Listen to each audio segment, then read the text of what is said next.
সবাইকে লতা kitchen YouTube চ্যানেলের পক্ষ থেকে ছোট্ট একটা ভিডিওতে স্বাগত জানাচ্ছি। বিকেলবেলা বাচ্চাদের জন্য রান্না করে নিলাম। এই যে পাস্তা দেখতে পাচ্ছেন, দু রকমের পাস্তা আছে। পাস্তার সাথে আমি কয়েকটা নুডলস দিয়েছি, স্টিক নুডলস যেটাকে ডুডলস ছিল। আমি সবগুলো একসাথে মিক্সড করেই রান্নাটা করব। একটা ডিম নিয়েছি আর নিয়েছি এই যে স্বাদে ম্যাজিক মশলা। এই মশলাটা দিয়ে সুন্দরভাবে পাস্তাটা রান্না করব। খুব বেশি কোনো কিছু দেব না, স্বাভাবিকভাবে রান্নাটা করব। গরম জলটা হয়ে গেছে, পাস্তাগুলো আগে একটু সিদ্ধ করে নেব। যখন 75% সিদ্ধ হয়ে যাবে তারপরে আমি নুডলসগুলো ছেড়ে দেব। কারেন্ট ছিল না, রাইস কুকারে গরম জলটা ছিল, অমনিতে গ্যাসের চুলার উপর বসিয়ে দিয়েছি। সামান্য একটু লবণ আর একটু তেল দিয়ে দেব। তেলটা দেওয়ার পরে পাস্তাগুলো গায়ের সাথে লেগে যাবে না। পাস্তাগুলো একটু সিদ্ধ হয়ে গেছে, এখন আমি নুডলসটা ছেড়ে দিলাম।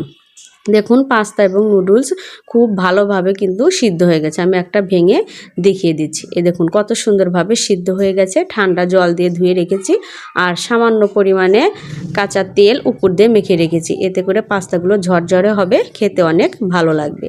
এখন আমি কড়াইতে পরিমাণ মতো তেলটা দিয়ে দিয়েছি, পেঁয়াজ এবং রসুন কুচিটা দিলাম। পাস্তার মধ্যে রসুন কুচি দিলে কিন্তু খেতে ভালো লাগে।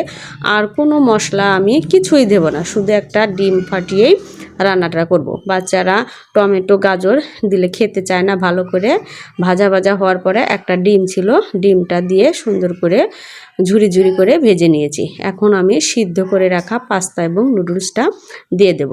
দেখুন কত সুন্দরভাবে ভাজা ভাজা করে নিয়েছি। একটা নুডলসও কিন্তু কড়াইয়ের সাথে লেগে ধরছে না।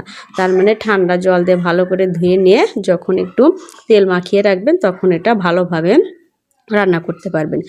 আমি একটু সময় ভাজা ভাজা করে নেওয়ার পরে একটু যে ম্যাজিক যে স্বাদে মশলাটা আছে সেই মশলাটা পুরোটাই, প্যাকেটের পুরোটাই দিয়ে দেব যেটুকু আছে।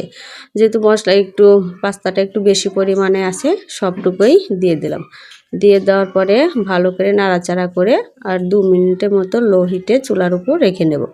2 মিনিট চুলার উপর রেখে নাড়াচাড়া করে নামিয়ে নিলেই রেডি হয়ে যাবে আমার বিকেলবেলাকার এই যে নুডলস এবং পাস্তা রেসিপি।